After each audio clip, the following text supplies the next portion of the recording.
I'm an internal medicine physician. I've practiced medicine for 21 years, and my background is mostly academic, internal medicine, hospital-based, clinical research, and medical education. I'm a certified Microsoft small business specialist. I worked on space station designing the cabling system for the airlock module, where I was responsible for EMI, EMC analysis, which is electromagnetic interference, electromagnetic compatibility. I am a professor in the Department of Epidemiology, Biostatistics, and Occupational Health, and I teach there both toxicology and health effects of electromagnetic radiation. My name is Daphne Tachover, and I'm the founder of an organization called We Are the Evidence. We are an organization that represents the many adults and unfortunately many children who have become very sick from wireless technology radiation. There seems to be a couple false Easter eggs being put out there right now. I want to make sure we dispel that right off the gate. The effects of wireless on health scientifically are very, very clear. So it's always pushed back to the definition of an acceptable level of radiation. And that's what this is, by the way. This is about radiation. Wireless radiation has biological effects, period. My name is Dr. Angie Kolbeck. I've been reviewing the studies showing the impacts of wireless radiation on our health, and there are now thousands of studies showing the following adverse health impacts to wireless radiation: cancer, oxidative damage, DNA damage, DNA failure. Things like memory, dizziness, anxiety, brain fog. Headaches, nosebleeds, cognitive problem, exhaustion. We have evidence of DNA damage, cardiomyopathy, which is the precursor of congestive heart failure. Short and long-term memory loss, decreased attention spans, lower reaction times, even involuntary contractions of muscles causing misalignments of spines and jaws. Breast cancer. We suddenly have breast cancer in women who have no DNA predisposition. Disrupted immune function and change in stress proteins, reproductive and fertility effects. There are dozens and dozens of studies that show beyond any doubt what this radiation is doing to our sperm. Now, if you take the cell phone out of your pocket, the sperm will recuperate within 3 to 4 months. What would not recuperate would be the damage to the DNA of the sperm. That is irreparable. The wife of the ex-governor of Indiana was diagnosed with glioblastoma. Same brain tumor Ted Kennedy had and John McCain had. Did you look at John McCain's scar? This is a cell phone brain tumor. LeBron James, one of our sports people, had a salivary gland tumor. That is another cell phone tumor. You didn't hear about it because immediately after that was discovered, he was paid by Samsung to become their spokesperson. We are seeing increases in brain tumors. We're seeing increases in Alzheimer's. We're seeing increases in all of the neurotransmitter diseases, ALS, Lou Gehrig's disease, Parkinson's. These are all disease systems that are known to be associated with low-level energy exposures. We talk about 24/7, around-the-clock exposure, wherever you are and your whole body. You never get away from it. And it seems from our studies that maybe your immune system can cope with for a time, but it will deteriorate. Then the irradiation will definitely damage cells at a deeper level, and the question is what will then happen? These are out of peer-reviewed papers, so these are not just hypochondriacs thinking that they're doing it. We're having real problems with this. This is no longer a subject for debate when you look at PubMed and the peer-reviewed literature. These effects are seen in all life forms: plants, animals, insects, microbes. So 5G is not a conversation about whether or not these biological effects exist. They clearly do. There is scientifically evidence that is so strong that you can be certain that the standards used by the FCC to manage health effects are wrong. We need to start measuring how much radiation are people being exposed to before we roll out 5G. There are 4 kinds of electromagnetic fields that we know are harmful to human health. So radio frequency radiation, magnetic fields, dirty electricity, and electric fields, okay? Our exposure, any given person, and all humans are affected by EMFs. What is our exposure in a day? It's not one cell phone. It's cell phones, it's multiple wireless networks, it's smart meters, it's cell towers. It's this sandwich, and it all adds up. The data we're going to look at are all published science, testing results, or public standards. At the bottom end of the radiation scale of what's called power density or signal strength is the minimum level at which cell phones will work, which was found to be 0.2 billionths of a microwatt per centimeter squared. Pine needles were found to age prematurely at 0.000027. At short-term exposures of 0.05, children aged 8 to 17 experienced headache, irritation, concentration difficulties, and behavioral problems. 0.1 is the biobiology or building biology guideline for extreme concern. 1.0 produced sperm DNA fragmentation and a decrease in sperm viability in vitro. Also at 1.0, the science shows the following bodily effects can occur: headaches, dizziness, fatigue, insomnia, chest pain, difficulty breathing, and indigestion. 2.5 saw altered calcium metabolism in heart muscle cells. 4.0, changes in the hippocampus affecting brain memory and learning. And at 6.0, DNA damage in cells. So, where are smart meters on this list? Electrical Power Institute in December 2010 measured a single Itron smart meter with pulses up to 7.93 microwatts per centimeter squared. Our own testing indicated approximately 8.0 with 1 meter. These tests are at a close distance, approximately 1 foot away from the meter, but an infant's crib could be just as close on the other side of the wall where the meter or bank of meters are installed. Even though there are all these known health effects at levels far lower, Switzerland, Liechtenstein, and Luxembourg see fit to set the standard at 9.5. And China, Poland, and Russia, 10.0. This is the same level at which behavior has been altered, producing reflexes of avoidance following 30-minute exposures. A room of 12 smart meters, very common and even a conservative number in an apartment building, tested at 19.8 microwatts per centimeter squared. This is hundreds of times higher than levels which clearly indicate harmful effects.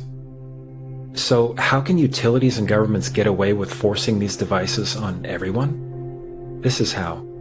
In Canada and the US and several other civilized countries, the safety limit is set at 600 to 1,000 microwatts per centimeter squared.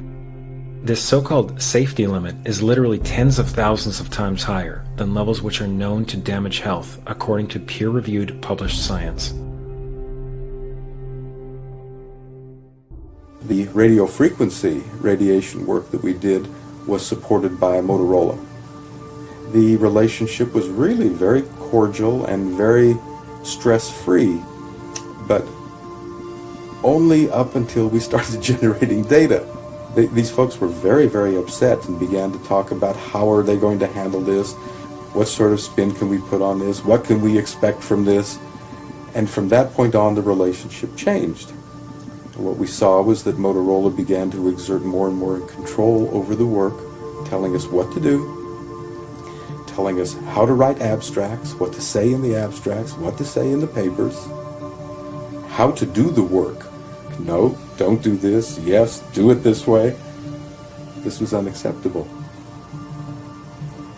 I had completed our study of DNA damage, and I submitted the final report to Motorola. They simply weren't willing to accept my interpretation of my study, my evaluation of my study, my knowledge of science at that point, and tried to urge me not to publish the study.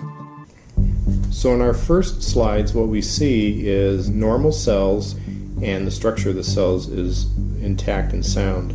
This is what we would expect from a normal sample. So after 2 minutes of exposure in front of the smart meter at about 1 foot away, we see a totally different story. Sample 1, you can see a lot of degradation in the cells. The cell walls have been broken, and you see changes in the cells which are called mycoplasma. It shows a mutation to the cell.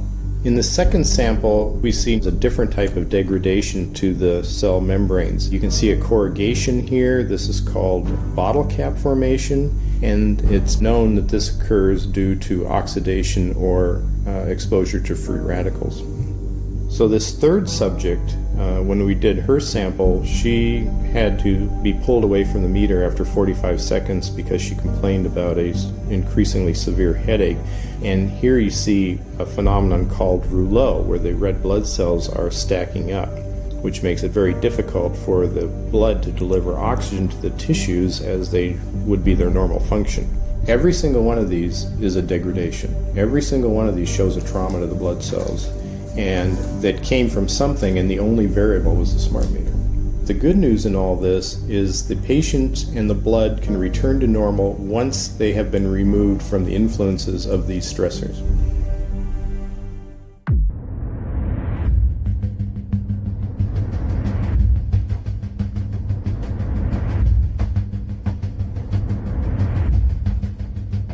A major U.S. government study on rats finds a link between cell phones and cancer. Very first government study linking the radiation from cell phones to cancer. Two-decade, $30 million federal study out today found there is some evidence of a link between cell phone radiation and brain cancer.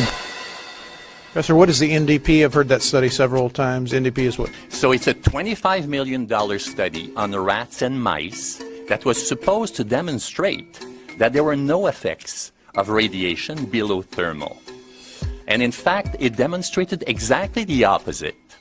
And it follows on the heels of two major studies on animals that said exactly the same thing. And that study was designed perfectly to make sure that it cannot be challenged, that there will not be any doubt. That's why it took them 14 years. That's how they prevented discussion of health. And why do they want to prevent discussion of health if there's no problem with health? I think anyone who puts Wi-Fi into a school should be locked up for the rest of their life. I really do. I think they're not fit to walk on the surface of this planet because they haven't looked at the research, and whatever incentive they have, it is not worth the genetic problems that parents are going to face with their children when they're born. France has banned Wi-Fi in nursery schools and put warnings out for regular schools because they're finding there's impaired learning capacity in children when they're around Wi-Fi. And they have to put up warning signs where they put Wi-Fi transmitters. The 4 top diseases that kill our children, our young adults right now, are brain tumors, thyroid cancer, testis cancer, rectal cancer, everywhere we put our cell phones. And a lot of our children are sick and they're being misdiagnosed and mistreated because the wireless industry has put billions and billions of dollars in the past 30 years to mislead the public as to the health effects and keep the public uninformed. The problem with 5G is that they're planning to put out tens of millions of these antennae all over the place without doing one single biological safety test. Are you implying possibly that we, the consumers, are the guinea pigs since they haven't really done tests to see the effects in a smaller setting? I mean, that's not an implication, it's a statement. We are, yes. Cancer is not the main concern that I have. I'm really concerned about sperm count and about effects on pregnancy. How many of you know that 1 in 6 American couples is unable to have a child when they want to? How many of you know that last year the birth rate in this country dropped the most that it ever has in recent history, 3% in a single year? People look at the sperm in people use cell phones, and the sperm, usually sperm swim, and they swim straight. But if you expose them to radio frequency, mobile phone waves, they swim in a circle. Martin Paul says, putting tens of millions of 5G antennas without a single biological test of safety has to be about the stupidest idea anyone has had in the history of the world. So assessing all this, we have experts in various fields: military EMF weaponry, biological effects on humans, firefighters that are getting cognitive impairment by being there in them, countries that are banning these sort of technologies around schools because of the impairment to cognitive. Let's weigh that up in light of what Rudolf Steiner said in 1924 about just mere radio causing the impairment of cognitive functions on people, that they can receive news from around the world but they can't understand it as well because of the effect of the electricity. We have to say, something smells sinister here.